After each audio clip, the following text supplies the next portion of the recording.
बिस्मिल्लाहिर्रहमानिर्रहीम। अस्सलामुअलैकुम dear students. आज क्लास 9th की हम लोगों ने एक्सरसाइज 2.1 स्टार्ट करनी है, यानी दूसरा चैप्टर हम लोगों ने स्टार्ट करना है। दूसरे चैप्टर की पहली एक्सरसाइज है एक्सरसाइज 2.1 के क्वेश्चन नंबर 1 में हमें कुछ क्वेश्चंस दिए गए हैं और इनमें वो हमसे पूछ रहा है कि हकीकी आदाद के ख़वास के नाम लिखें, यानी इनकी कैरेक्टरिस्टिक्स लिखें। अब आपके पास एक सवाल है, a plus 2 square root is equal to 2 square root plus a, यानी a जमा 2 का जज़र बराबर है 2 का जज़र जमा a।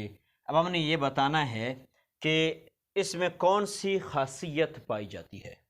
डियर स्टूडेंट्स, जैसा कि हम पिछली क्लासों में भी पढ़ चुके हैं कि अगर आपको 2 रकमें दी गई हैं और 2 रकमों में, फॉर एग्जांपल आपके पास, हम गिनती में अगर इसकी मिसाल ले लेते हैं, 3 और 4 हैं, 2 रकमें दे दी जाएं, इनके दरमियान में जमा हो या माइनस हो और बराबर से उस तरफ अगर इनकी जगह को तब्दील किया गया हो, यानी दूसरी रकम को पहली रकम बना के लिखा गया हो और पहली रकम को दूसरी रकम बना के लिखा गया हो, दरमियान में जो साइन है वो उसी तरह वही हो, सिर्फ इनकी जगह तब्दील की गई हो, तो इनको कानून मुबादला या खासियत मुबादला कहा जाता है, यानी जिसमें इनकी जगह का तबादला किया जाए, खासियत मुबादला। तो इसको जब हम देखते हैं तो इसमें भी यही किया गया है। जो दूसरी रकम थी उसको बराबर से इस तरफ जो है पहली रकम बना के लिखा गया है और जो पहली रकम थी इसको दूसरी रकम लिखा गया है, यानी इनकी जगह को तब्दील किया गया है। इसीलिए हम कहेंगे कि ये कौन सी खासियत है, ये खासियत मुबादला है, खासियत मुबादला यानी कम्यूटेटिव प्रॉपर्टी। डियर स्टूडेंट्स, इसमें ये बात याद रखें कि कम्यूटेटिव प्रॉपर्टी में सिर्फ 2 रकमें होती हैं, 2 से ज़्यादा नहीं होती। इसी तरह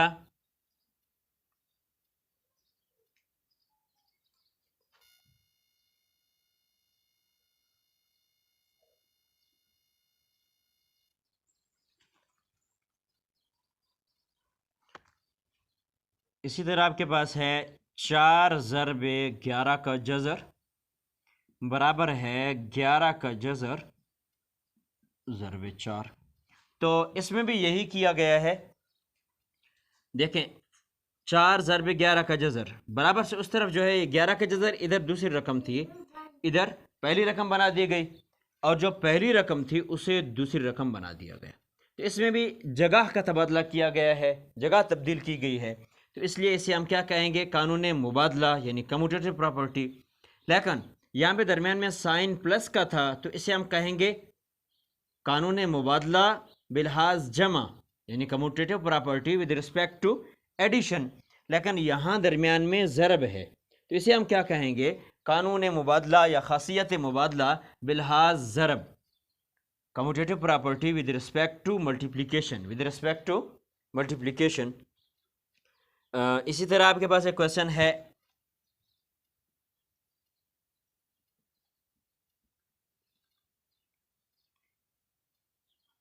a प्लस 2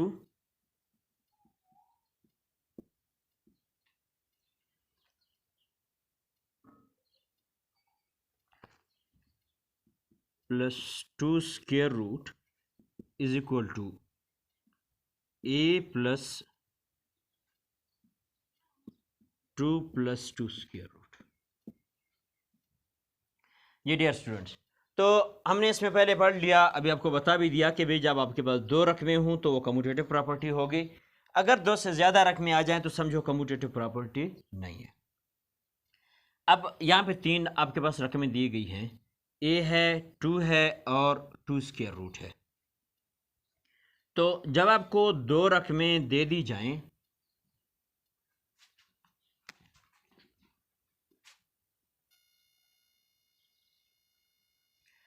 तो जब आपके पास 2 से ज़्यादा रकमें आ जाएं और उनमें दो रकमों को इस तरह ब्रैकेट में करके लिखा गया हो, ग्रुप की सूरत में करके लिखा गया हो, और एक रकम को अलग करके लिखा गया हो, और बराबर से उस तरफ जिस रकम को अलग लिखा गया है उसको उससे पहले वाली रकम के साथ ब्रैकेट में करके लिखा जाए, और उससे पहले जो रकम बच रही है उसको अलग कर दिया जाए।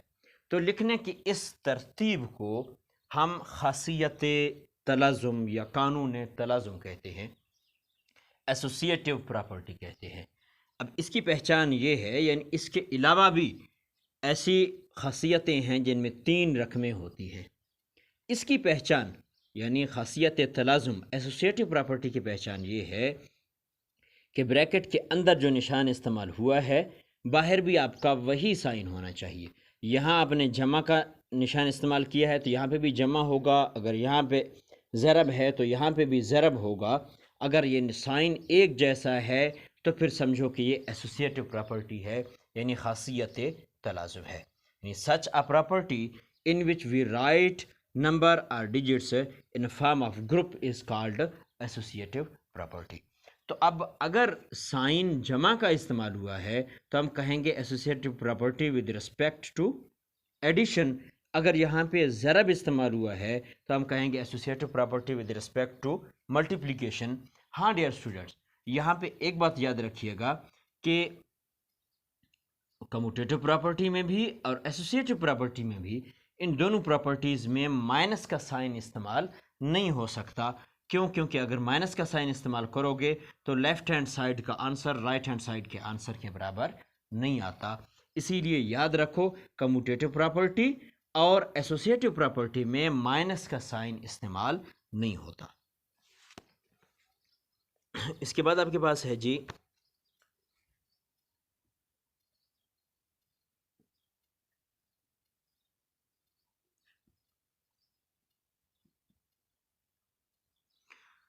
a minus a is equal to 0। इसे कहते हैं एडिटिव आइडेंटिटी। क्या कहते हैं जी? Additive identity. अब देखें, आइडेंटिटी मैथमेटिक्स में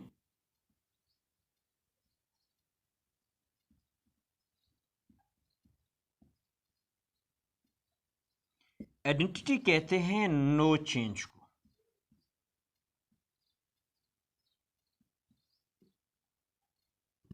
अब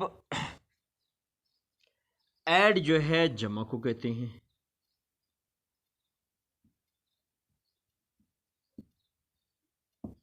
एडिटिव ऐड से है, ऐड जमा को कहते हैं। यानी ऐसा हिंसा जिसको किसी भी हिंसे में अगर जमा किया जाए तो उसमें कोई तब्दीली ना आए, नो चेंज। तो 0 को आप किसी भी हिंसे में अगर जमा करते हो, ऐड करते हो, तो कोई चेंजिंग नहीं आती। अब ए आपके पास जमा है और ये ए माइनस का है। अगर जमा ए और माइनस ए का हम ऑपरेशंस करते हैं, यानी ए में ए माइनस ए में अगर हम जमा ए को जमा करते हैं तो आपके पास जो आंसर आता है वो क्या आता है? 0 आता है। यानी इसमें कोई चेंजिंग नहीं आती। ए में ए माइनस करेंगे 0 ही आएगा ना, तो 0 बराबर होगा 0 के। इसलिए हम इसे क्या कहेंगे? Additive identity. इसी तरह से आपके पास अगला क्वेश्चन है 2√3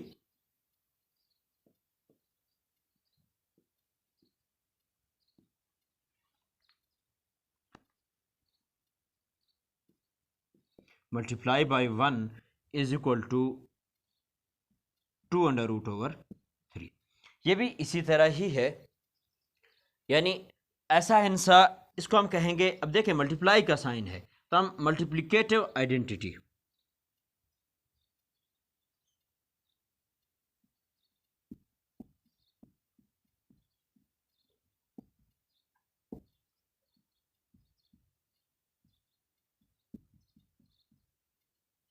अब मल्टीप्लिकेटिव जैसा कि मल्टीप्लाई से नाम से ज़ाहिर है ज़रब को कहते हैं। आइडेंटिटी हम पढ़ चुके हैं, नो चेंज, यानी कोई ऐसा हिंसा जिसके साथ आप किसी भी रकम को अगर मल्टीप्लाई करो तो उसमें कोई चेंजिंग नहीं आनी चाहिए। तो इसमें भी कोई चेंजिंग नहीं आ रही। जिस तरह से ये a और माइनस a 0 के बराबर है तो वो भी 0 के बराबर ही आ रहा है। तो अब आपके पास ये रकम है, अगर आप इसे 1 के साथ मल्टीप्लाई करते हैं, यानी रकम को किसी एक ऐसी रकम जिसके साथ हम किसी भी रकम को मल्टीप्लाई करें तो उसमें चेंजिंग नहीं आए, वही रकम वापस आए। तो 1 ऐसा आंसर है जिसके साथ आप किसी भी रकम को अगर मल्टीप्लाई करोगे, ज़रब करोगे, तो उस रकम में कोई चेंजिंग नहीं आएगी, वो वापस वही रकम वापस आएगी। इसीलिए हम इसे क्या कहते हैं, multiplicative identity. Thanks for watching my video. और हाँ डियर स्टूडेंट्स, अगर अब तक आपने मेरे चैनल गुलाम यासीन हसीन को सब्सक्राइब नहीं किया तो सब्सक्राइब कर लें, ताकि मेरी हर नई आने वाली वीडियो का नोटिफिकेशन सबसे पहले आपको